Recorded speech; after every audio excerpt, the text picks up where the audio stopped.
This is section 9.1 in chapter 9, and it's entitled, Why Are Cells So Small? To understand that, let's take a look at this analogy. On the left you have mittens, and on the right you have gloves.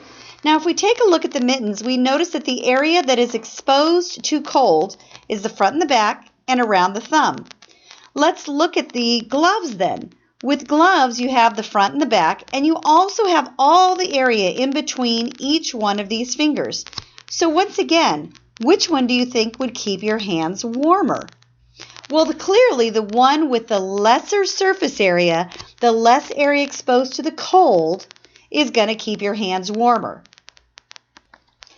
Now let's take a look at that from the aspect of a cell. A cell's surface area is the area covered by the plasma membrane. Okay, and the way you calculate it is length times width times the number of sides of the cell. The volume is the space inside the cell. So what does this all mean? Well, cells need to be able to do a couple of things. One is to bring nutrients in and to expel waste. And this happens, of course, at the plasma membrane. So when you look at surface area and the ratio of surface area to volume, you want to make sure that you have this high surface area to a low volume. Well, as a cell gets bigger and bigger and bigger, its volume increases and this ratio becomes smaller and smaller because it doesn't really gain that much in surface area, but the volume blows up, the amount inside. So as the cell grows, its volume increases much more rapidly than the surface area. This means that the cell has difficulty supplying nutrients and expelling waste. By remaining small, the cell has a higher ratio of surface area to volume and can more easily sustain itself. Now, point number 2 is the transportation of substances. Looking at these pictures here, I want you to think about how much energy it takes to move things. Now, if you're moving things a short distance, it doesn't take a lot of energy. But in this case, if this person were to be pulling this cart for a really long time, they would be expelling lots and lots of energy. So for a cell, it's easier to stay smaller. It uses much less energy to push things around than if it was a very large cell. If it was a very large cell, it couldn't possibly, or would use tons of energy to go those long distances.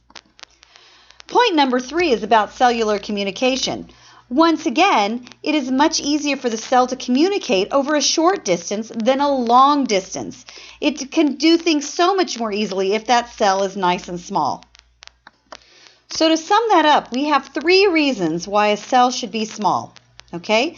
Because that surface to volume ratio is high to take in nutrients and expel waste. For the transportation of substances, a lot easier when you're smaller, and the cellular communication, once again, easier when you're smaller.